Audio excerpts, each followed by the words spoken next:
बेंगलोर में रहते हुए मुझे 10 साल हो चुके हैं। इन 10 सालों में मैंने बेंगलोर के आसपास बहुत सी जगह घूमी है। मैं आप सबके साथ 10 ऐसी जगह शेयर करना चाहता हूँ जो बेंगलोर से काफ़ी करीब हैं और ये जगह मेरी फेवरेट प्लेसेस भी हैं। ये सारी जगह बाई ट्रेन बेंगलोर से काफ़ी करीब हैं और आप भी बड़े आसानी से यहाँ भी पहुँच सकते हैं। दोस्तों, मैं हूँ हेमंत शर्मा। स्वागत है आप सभी का इस वीडियो में। If you like this video, please hit the like button. For further travelling video update, you can subscribe this channel also. Without wasting any time, let's start the video. Hampi मेरी सबसे फेवरेट जगहों में से एक। ये बेंगलोर से by train 1 night की journey है।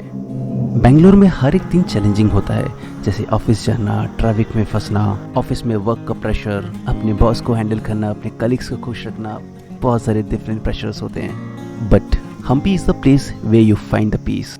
Hampi is a place where you can recharge yourself and release your pressure. जब भी मुझे लाइफ में ब्रेक चाहिए होता है तो मैं हम्पी आ जाता हूँ। बाय ट्रेन ये बेंगलोर से सिर्फ 1 नाइट की जर्नी है। I prefer to travel on Friday night. Office ख़त्म होते से ही मैं स्टेशन भाग जाता हूँ। हम्पी एक हिस्टोरिकल प्लेस है। यहाँ पे आके आपको भारत की 15वीं सेंचुरी की हिस्ट्री को जानने का मौका मिलता है, यानी कि भारत में मुगल शासन के आने का पहले का इतिहास को जानने का अच्छा मौका मिलेगा। हम्पी में कई 100 साल पुराने मंदिरें हैं जिसको बाद में मुगल शासन ने डिस्ट्रॉय कर दिया था। यहाँ पे आके आपको भारत के इतिहास को अच्छे से समझने का मौका मिल सकता है। अगर आप हम्पी में आते हैं तो विजय विठला टेम्पल, जिसे म्यूजिकल टेम्पल के नाम से भी जाना जाता है, इसे आप जरूर से घूमें। इसके अलावा यहाँ पे घूमने और ट्रैकिंग के लिए बहुत सी जगह है। हम्पी घूमने के लिए 2 दिन काफ़ी है और यहाँ घूमने के लिए बेस्ट टाइम है विंटर सीजन। नवंबर से January is the best time. Hampi एक हिस्टोरिकल प्लेस है। यहाँ की हिस्ट्री की जानने के अलावा आप एक काम और कर सकते हैं, यहाँ की ब्यूटीफुल नेचर को एंजॉय कर सकते हैं।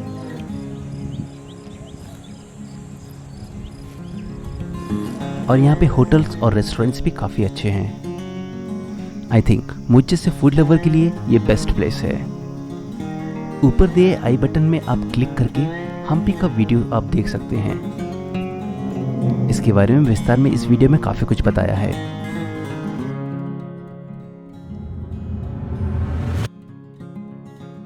बेंगलोर से दूसरी बेस्ट प्लेस है घूमने के लिए पौंडीचेरी। पौंडीचेरी में भारत का इतिहास और रोमांच दोनों है। बेंगलोर से पौंडीचेरी बाय ट्रेन 1 नाइट की जर्नी है।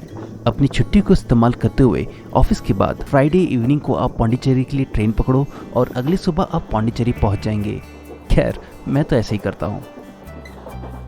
पौंडीचेरी में आपको इंडियंस और फ्रेंच का अच्छा रिलेशन देखने को मिलेगा, जिसका जिक्र लाइफ ऑफ पाई जैसी मूवी में भी किया है। पौंडीचेरी गर्म जगह है और यहाँ पे विंटर सीजन में ही आना अच्छा होगा। पौंडीचेरी घूमने के लिए 2 या 3 दिन इज सफिशिएंट। यहाँ पे घूमने के लिए French colonies is one of the best things to explore. यहाँ पे आप 2 व्हीलर्स रेंट पे लेके फ्रेंच कॉलोनीज को अच्छे से एक्सप्लोर कर सकते हैं। फ्रेंच कॉलोनीज में काफ़ी अच्छे रेस्टोरेंट्स हैं। शाम के समय इन रेस्टोरेंट्स में आके फाइन डाइन डिनर्स का आप लुत्फ भी उठा सकते हैं। इसके अलावा पौंडीचेरी में घूमने के लिए सबसे खूबसूरत जगह है पैराडाइज बीच। पैराडाइज बीच पौंडीचेरी से 10 या 14 किलोमीटर की दूरी पे है। पैराडाइज बीच पहुंचने के लिए आपको बैकवाटर होते हुए जाना पड़ता है, जिसके लिए आपको एक पब्लिक बोट लेनी पड़ती है। ये बोट आपको बैकवाटर से पैराडाइज बीच की तरफ ले जाती है। इसके अलावा पौंडीचेरी में घूमने के लिए कई खूबसूरत चर्च और टेम्पल्स हैं। पौंडीचेरी में आके आप ऑरविल टाउनशिप को जरूर से घूमें। यहाँ पे घूमने के लिए आपको कम से कम 1 से 2 घंटा लगेगा। पौंडीचेरी घूमने के लिए 2 दिन सफिशिएंट है। बेंगलोर से घूमने के लिए तीसरी बेस्ट प्लेस है ऊटी, जो कि तमिलनाडु में आता है।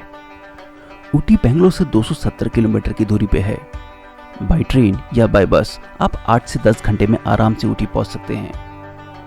ऊटी हम्पी और पौंडीचेरी से बहुत डिफरेंट है।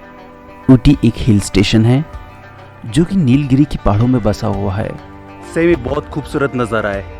अगर आप ऊटी में आए हैं तो टी गार्डन्स को जरूर एक्सप्लोर कीजिए। ऊटी इंडिया में मोस्ट पॉपुलर टूरिस्ट डेस्टिनेशन भी है। आप ऊटी साल के कोई भी मौसम में घूमने आ सकते हैं। लोग कहते हैं कि बारिश के मौसम में टूरिज्म ऊटी में ठप हो जाता है, पर सही कहूँ तो मुझे बारिश के मौसम में ही ऊटी बहुत खूबसूरत लगा था। मैं ऊटी बारिश के मौसम में भी जा चुका हूँ, ठंडियों में भी जा चुका हूँ और गर्मियों में भी जा चुका हूँ, पर जितना मज़ा बारिश के मौसम में आया वो शायद मुझे ठंडी के मौसम या गर्मी के मौसम में इतना नहीं आया। गर्मियों के मौसम में यहाँ पे बहुत ज़्यादा क्राउड आ जाता है। मैं आया हूँ डोडा बेटा, जो कि ऊटी का सबसे हाईएस्ट पॉइंट है।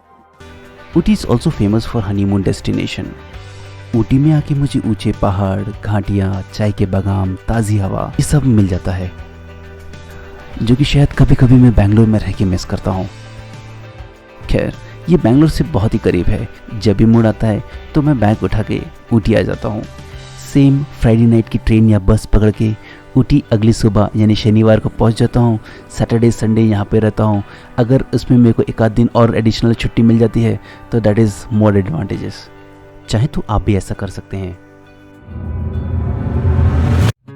ऊटी से कुछ ही दूर और बैंगलोर से 270 किलोमीटर की दूरी पे ये है मेरा चौथा favourite tourist destination, Coorg. Coorg Bangalore से 7 से 10 घंटे की दूरी पे है। यहाँ पे आप आसानी से बस या फिर प्राइवेट कैब से पहुँच सकते हैं। कुछ लोग कुर्ग को इंडिया का स्विट्जरलैंड भी कहते हैं। कुर्ग में आमतौर से मौसम बहुत ही सुहाना रहता है। कुर्ग में ग्रीनरी देखने के लिए लोग दूर दूर से खिंचे चले आते हैं। बारिश की सीजन में कुर्ग आने का बेस्ट टाइम है और कुर्ग घूमने के लिए कम से कम 2 दिन चाहिए।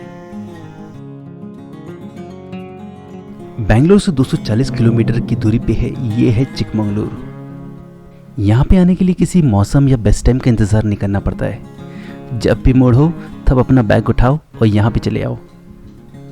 अगर आप लैंडस्केप्स देखना चाहते हैं या ट्रैकिंग करना चाहते हैं तो I think Chikmagaluru is the best place. अगर आप चिकमंगलुरु अपने कॉलेज के दोस्तों के साथ या अपने ऑफिस के कलीग्स के साथ आते हैं then it will be more fun. Chikmagaluru में मौसम हर समय सुहाना रहता है। चिकमंगलुरु में आके आपको बहुत सारे पुराने टेम्पल्स और खूबसूरत वाटरफॉल देखने को मिल जाते हैं। अगर आप लॉन्ग ड्राइव के शौकीन हैं then definitely you will enjoy this trip. Bangalore से चिकमंगलुरु का रास्ता सिर्फ 4 से 5 घंटे की दूरी पे है। बारिश के सीजन में Chikmagaluru is the best time to visit. Chikmagaluru के जैसा एक और खूबसूरत जगह है वायनाड, जो कि बैंगलोर से 270 किलोमीटर की दूरी पे है और यहाँ आने के लिए 7 से 8 घंटे का रास्ता है। वायनाड भी एक हिल स्टेशन है जैसे कि ऊटी, चिकमंगलुरु और कुर्ग। जिन लोगों को ट्रैकिंग करना पसंद है उन लोगों के लिए वायनाड पहली पसंद होती है। Wayanad is a mixture of Coorg, Ooty and Chikmagaluru. Bangalore के आसपास बहुत सारी हिल स्टेशन है। अगर आप हिल स्टेशन के अलावा कोई बीच साइड घूमना चाहते हैं then I think Gokarna is the best place from Bangalore.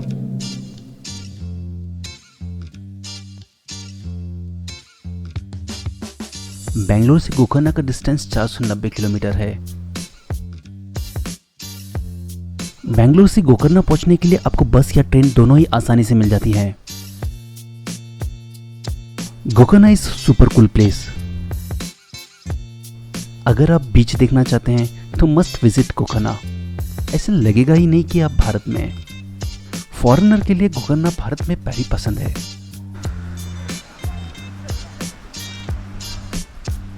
How you find Gokarna? I find Gokarna. Friends told me about this place. Okay, so Yeah. it's the first time you came India? Yeah, first time. Yeah, I like food. I like the people. Okay. Oh. यहाँ पे बीच बहुत ही beautiful है और ये बीच सिर्फ और सिर्फ foreigner से भरा हुआ रहता है। इतना नीला समुद्र भारत में मैंने कभी पहले ऐसे नहीं देखा। काफ़ी फॉरेनर आने के कारण यहाँ पे कई अच्छे रेस्टोरेंट्स हैं। बिकॉज ऑफ गुड रेस्टोरेंट्स तो यहाँ पे सी फूड भी बहुत अच्छा मिलता है। गोकर्णा में आके सिर्फ आपको एक काम करना है, यहाँ पे आके सिर्फ आपको चिल करना है। अगर आप गोकर्णा जा रहे हैं तो समुद्र किनारे कॉटेज में जाके ही रहें। कॉटेज के सामने से नीला समुद्र बहुत ही खूबसूरत दिखता है और ये आपकी हॉलीडे को बहुत ही अच्छा बना देता है। इस जगह की खासियत है यहाँ पे बहुत कम रश है और बहुत शांत वातावरण है, बहुत पीस है। और अगर आप भाग दौड़ वाली ज़िंदगी से परेशान हो गए हो, हॉकिंग पॉकिंग, सड़क में जैम जैसे कि बेंगलोर में अभी है, बहुत ही ट्रैफिक जैम होता है, वर्क प्रेशर, लोग। अगर आपको पीस चाहिए, please come to Gokarna. It's just a 1 night journey and so beautiful place. Gokarna Bangalore से थोड़ा ज़्यादा दूर है। अगर आप इससे पहले कभी गोकर्णा नहीं आए हैं तो इस जगह को अपने विश लिस्ट में जरूर से रखें। It is important to visit in Gokarna in the right time. November से January is a good time to visit in Gokarna. My next favourite destination is Munnar. दक्षिण भारत में जितनी भी मैं पहाड़ियाँ घुमा हूँ ना, I think Munnar is one of the best place. Munnar में बहुत सारे हनीमून कपल्स आते हैं। मुन्नार एक हिल स्टेशन है जो कि नीलगिरी की पहाड़ियों में बसा हुआ है। आई थिंक मुन्नार की घाटियाँ, यहाँ की वादियाँ, यहाँ का मौसम हनीमून कपल्स को और करीब ले आता है। आई थिंक दैट्स वाई दक्षिण भारत में हनीमून कपल्स के लिए मुन्नार पहली पसंद होती है।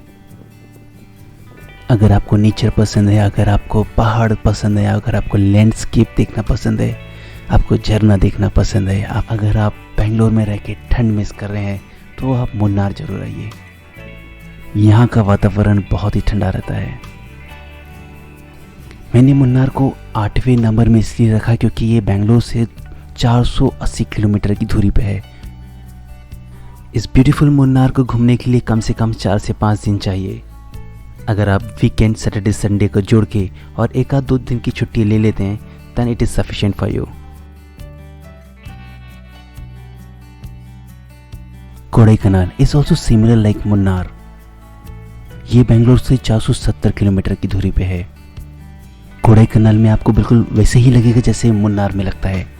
कोडाईकनाल में आके आपको वैसे ही खुशबू, वैसा ही एहसास होता है जैसे आपको मुन्नार में होता है। वो बोलते हैं ना, एहसास वही है पर नज़रिया थोड़ा अलग है। कोडाईकनाल की खूबसूरती और पहाड़ों के बीच में ये लेक आपको बहुत ही अच्छे लगेंगे। अगर आप अभी तक कोडाईकनाल या मुन्नार नहीं आए हैं, आई मस्ट से कि आप इसको अपनी विश लिस्ट में जरूर से रखें। ये दोनों ही जगह बहुत ही खूबसूरत है और यहाँ पे आके आप अपने आप को बहुत ही रिफ्रेश फील करेंगे।